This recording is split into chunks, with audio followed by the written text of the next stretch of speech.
Hey boys and girls, welcome to Art Recycled with Mrs. Hollemeyer. Today we are going to be drawing three-dimensional spheres and turning them into planets to make a space landscape.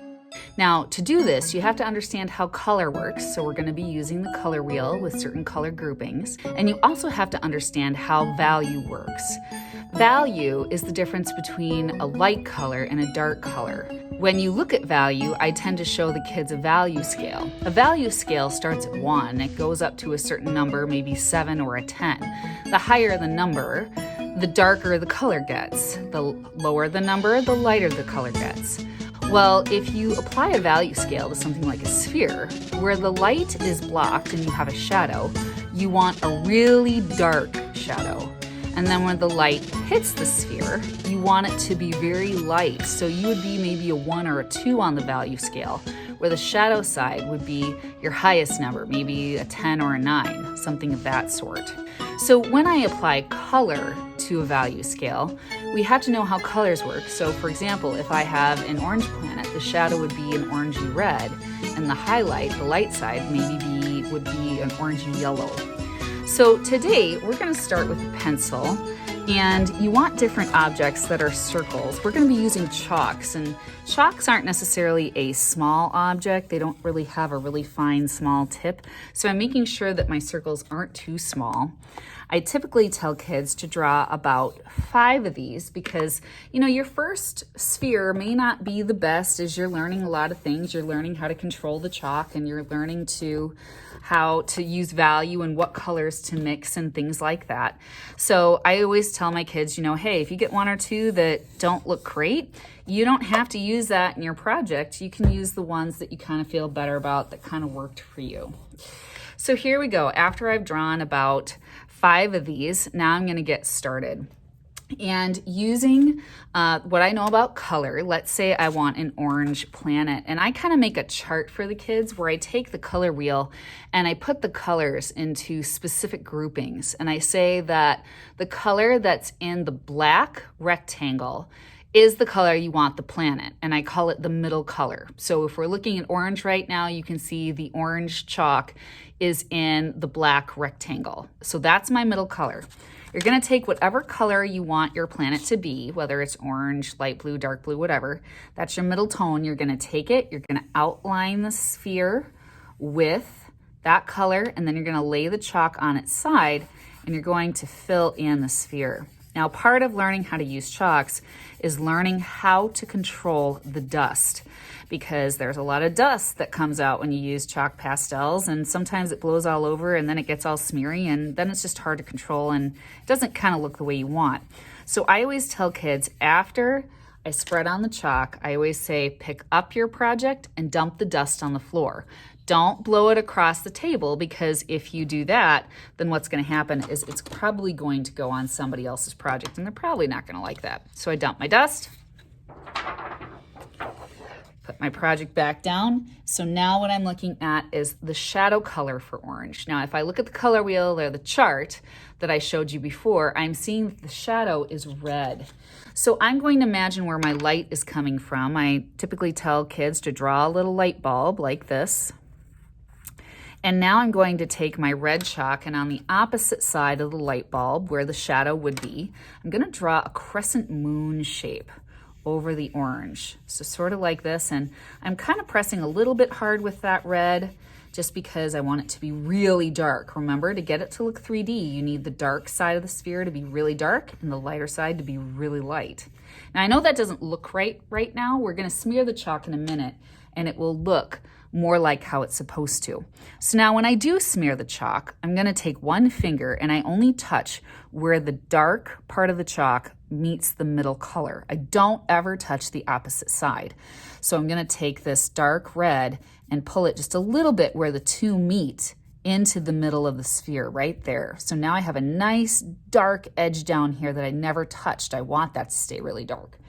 So now if I look at, again, my color chart, I see that the lighter value on orange, it could be yellow or it could be white. White is a universal chalk color that could go, on any color to make it lighter. But yellow would definitely work on orange. I know if I combine yellow and orange, I'm going to get the color of yellow orange, right? So now I put this on, I want that side to be really light. I'm starting to get a lot of dust again. So what I'm gonna do is I'm gonna pick up my paper and dump it. Okay, putting it back on. Now what I'm going to do is I'm going to take my finger and I'm only gonna smear a little bit where that yellow meets the orange in the middle. I'm not touching this side. I want that to stay really light. Now, if you make a mistake and you actually over smear things, you can correct it. You can just take your middle color if you lost too much of that and put that back on, or take your shadow, put it back on, or take your highlight and put it back on if you accidentally rub it out. If you go outside of the lines in this project, it's not a big deal because we end up cutting these out. So again, I still have some dust. I'm gonna dump it. So that is sphere number 1 that's done. Now, all of the spheres are done the same way. You're just gonna use different colors. So I'll do one more with you, and then you'll just kind of watch me fill in the rest on my own. So let's say I want a light green sphere. So I'm gonna take my light green, I'm gonna fill this in with the middle color, looking at the chart. I'm gonna fill it in. Dump the dust. I see on my chart, my shadow color could be dark green because I do have a dark green chalk, or I could go to the next color darker. It actually could be blue. Let's go with blue because I'm gonna get more contrast. We're gonna still pretend the light's over here. I'm gonna make a crescent moon. And again, I'm only gonna smear where the inner part of the crescent moon touches the light green.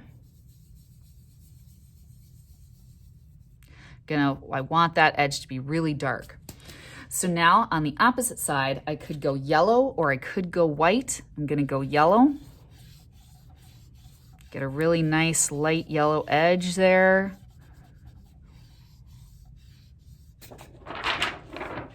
It's getting too much dust.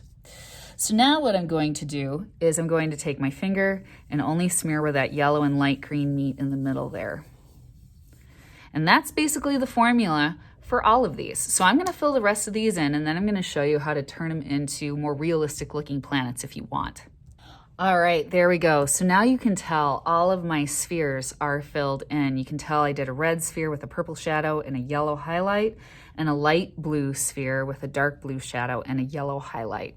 So now, I don't want them just to look like these colored spheres. I want them to kind of look like planets. So this is where, you're not kind of following rules as much as you're just using your creativity and ingenuity to get it to look like a planet. So maybe if I want this one to look like a mini Jupiter and I want that big red dot, maybe I'll take some brown and some red and kind of swirl them around. Maybe I'll take and put some lines here on my planet. If they're curved, if you're gonna put lines on your planet, you want them to be curved because that's what's gonna make your planet look a little bit more rounded, right? And I think that's enough, and so I'm gonna stop there. Maybe these are, ice planets, right? And so maybe I'll put some lines on here, kind of swirling around just a few, and maybe not. Maybe you want them just to kind of stay plain. Maybe you want something to look like some dots, like some craters or something like that, and just kind of leave it like that. So if I want something that looks like rings, like Saturn, I'm not gonna do that until I attach it to my black background that I have, which is coming up because we have to put these in outer space. All right, now as you can see, I have my black paper and I cut out my planets. Now cutting them out even helps them to look more 3D because now they have nice crisp edges. I'm not gonna use that dark blue planet because again, you don't have to use all your planets. I'm not using it because it just didn't have as much contrast as the others. So I'm gonna put glue stick on these and I'm going to kind of put them where I want them, using my fingertips to try to push down the planets so that I'm not smearing them. And then if you want one to look like Saturn, or you want some other things like some star explosions or shooting stars or black holes, I'll use the chalk to kind of show you how to do that as well. Now, as you can see, when I glued them on, I kind of glued the shadows all kind of in the same direction. And that's because, if I have light coming from here, then the shadow side of all of these would kind of be on the bottom. So I'm thinking about that in terms of where and how I'm placing them. So let's say I want this guy to look like Saturn. All right, I'm not gonna put on those rings until he's already on there. I would touch the side of the planet, come out, and draw an oval that would cross over kind of like that.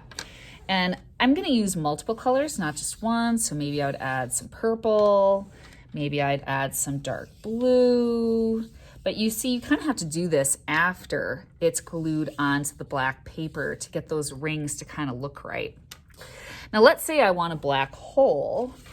Maybe I'll take my black, and my black chalk is going to be much blacker than the black paper. I draw an oval. Maybe I'll take some white or some peach next and kind of add that around. I try to add a light color next just to give some contrast to that black. And then I just kind of start layering colors as I kind of go out, and I'm working out from that black hole.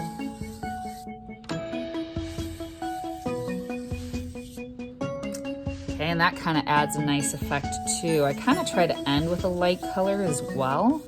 And then I can even smear it just a tiny bit, not a lot if I want to. Maybe I'll add a little more black there. All right. Another fun thing to do is to add maybe something like a shooting star if you haven't done that, or even just kind of looking at pictures of space. I mean, who knows what types of shapes or forms you could kind of put in there. Maybe I'm going to add in something that looks like maybe something exploding, kind of just making a spiral here with some type of color in the center. And just, I keep layering, right?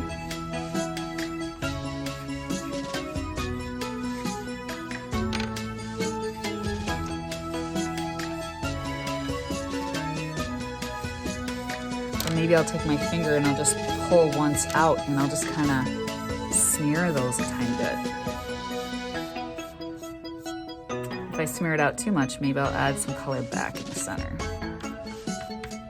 So you can be creative and add different things. Like I said, my kids typically have their space backgrounds painted with splatter paint, so it already looks like it has stars in it. And so then the finished effect looks like this one you see here. And I have this great space landscape. I learned how to use value and color to make spheres look three-dimensional and to turn them into planets.